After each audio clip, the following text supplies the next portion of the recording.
এক শান্ত ছোট্ট গ্রাম, সবুজ ধানের ক্ষেত, পুকুরের ধারে তাল গাছ আর মসজিদের মিনার থেকে ভেসে আসা আজানের সুরে ভোর শুরু হয়। গ্রামের মসজিদে ৫ ওয়াক্ত নামাজে গ্রামের ছোট বড় সবাই হাজির হয়।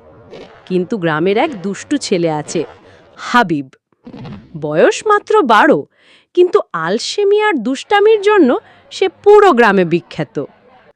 আজান দিলেই সবাই মসজিদের দিকে ছুটে যায়, কিন্তু হাবিব তখনও বিছানায় গড়াগড়ি করে। মায়ের ডাক শুনে সে উঠে বসে, আবারও ভাবে, আহা ৫ মিনিট পরে যাব। আর সেই ৫ মিনিট মিলিয়ে যায় আধ ঘন্টা। একদিন ফজরের নামাজের সময় গ্রামের সবাই উঠে পড়েছে, কারো হাত মুখ ধোয়া শেষ, কেউ মসজিদের পথে। কিন্তু হাবিব তখনও কম্বল মুড়িয়ে শুয়ে আছে।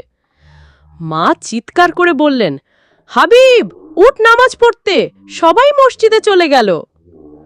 হাবিব গম্ভীর গলায় উত্তর দিল, মা, আল্লাহ তো জানেন আমি ঘুমাইতে ভালোবাসি, তাহলে সকালে ডাকলে হয়। ওদিকে মা দেখেন মসজিদে আজান হয়েছে অনেকক্ষণ, হাবিব এখনো ঘুমিয়ে। মা রেগে বললেন, বাবা, নামাজ না পড়লে তো আলসেমি এসে যাবে, উঠ, নামাজ পড়তে হবে। এমন কথা শুনে পাশের ঘরে বাবা হাঁক দিয়ে উঠলেন, এবার যদি দেরি করিস মসজিদের ইমামকে বলে তোর জন্য আলাদা ব্যবস্থা নিব। একদিন জুম্মার নামাজ, হাবিব আবারও দেরি করে বের হলো। মসজিদের সামনে এসে দেখে খুতবা শুরু হয়ে গেছে।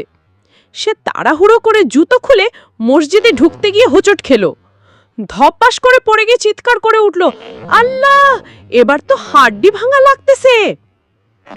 নামাজ পড়া মুসল্লিরা হাসি চেপে রাখল, কিন্তু ইমাম সাহেব খুতবা থামিয়ে বললেন, হাবিব, নামাজে দেরি করা যেমন গোনা, তেমনি নামাজের ভেতরে অন্যদের হাসানোও গোনা।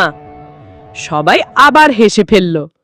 হাবিব তখন লজ্জায় মাথা নিচু করে দাঁড়িয়ে রইল। গ্রামে হাবিবের আরও কয়েকজন বন্ধু আছে, সোহেল, কামরুল আর রুবেল। ওরা মসজিদে আগে চলে যায়, তারপর হাবিবকে নিয়ে মজার করে। সোহেল বলে, দেখিস আজও হাবিব শেষ তাকবীরে এসে ঢুকবে। রুবেল বলে, না রে, আজ হয়তো শুধু দোয়া শেষ হওয়ার সময় আসবে। ঠিকই তাই হলো। একদিন মাগরিবের নামাজে যখন সবাই সালাম ফেরালো, তখন হাবিব দৌড়ে এসে দাঁড়ালো। সবাই তাকিয়ে দেখে সে হাঁপাচ্ছে আর কপালে ঘাম ঝরছে। কামরুল ঠাট্টা করে বলল, তুই তো নামাজ পড়িস না, শুধু মসজিদে আসার ব্যায়াম করিস। সবাই হেসে উঠল। একদিন ইমাম সাহেব নামাজের পর ডাকলেন, তুই তো নামাজ পড়িস না, শুধু মসজিদে আসার ব্যায়াম করিস। সবাই হেসে উঠল। একদিন ইমাম সাহেব নামাজের পর ডাকলেন, হাবিব, ইচ্ছা করলে তুইও সবার মতো আগে আসতে পারিস। আলসেমি করলে শুধু মসজিদ নয়, পড়াশোনাতেও পিছিয়ে যাবি। তারপর তিনি একটি হাদিস শোনালেন, যে ব্যক্তি জামাতে নামাজ পড়ার জন্য মসজিদে আগে আসে, তার জন্য ফেরেশতারা দোয়া করে। হাবিব মুখ চুন করে বলল, কিন্তু হুজুর, আমি তো সকালে উঠতেই পারি না, ঘুম আমার সবচেয়ে বড় শত্রু। ইমাম হেসে বললেন, ঘুম শত্রু না, শত্রু হলো তার আলসেমি।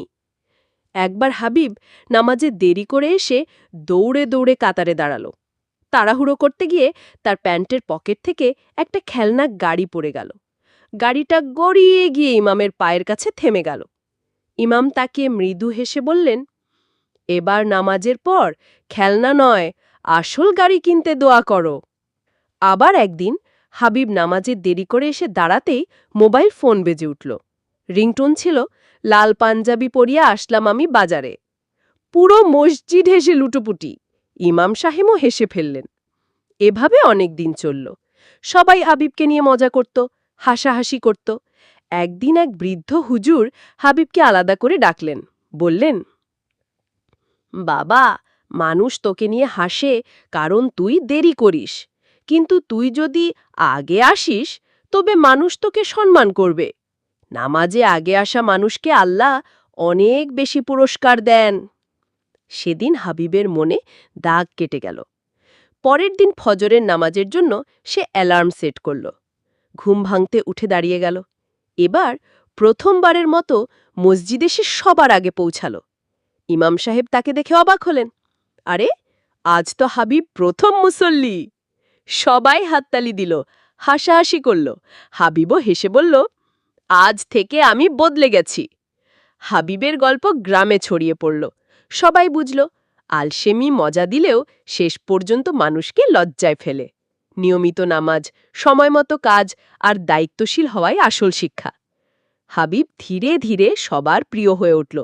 এখন আর কেউ তাকে নিয়ে হাসাহাসি করে না, বরং বলে, দেখ, হাবিব আগে দেরি করত, এখন সে সবার আগে আসে। মানুষ চাইলে সবকিছু বদলাতে পারে। এই মজার গল্প আমাদের যা শেখায়, আলসেমি যতই মজার মনে হোক, তা শেষে মানুষকে হাসির পাত্র বানায়। সময়মতো নামাজ পড়া শুধু ইবাদত নয়, বরং সুনিয়ন্ত্রিত জীবনের শৃঙ্খলা নিয়ে আসে। মসজিদে আগে আসা মানে শুধু সওয়াব নয়, বরং মানুষের কাছে সম্মান পাওয়া। হাস্যরসের মধ্যে দিয়ে হাবিবের দেরি করে আসা আমাদের এক বড় শিক্ষা দেয়। ভালো অভ্যাসে মানুষ বদলে যায়, আর সেই পরিবর্তনই তাকে সত্যিকারে সফল করে তোলে। ছোট্ট বন্ধুরা, আরও মজার গল্প আর ইসলামিক ভিডিও পেতে লাইক, কমেন্ট ও শেয়ার করতে ভুলো না। সবাইকে নতুন ভিডিওর আমন্ত্রণ জানিয়ে আজকের মতো বিদায়। আল্লাহ হাফেজ ওয়া আসসালামু আলাইকুম ওয়া রাহমাতুল্লাহ।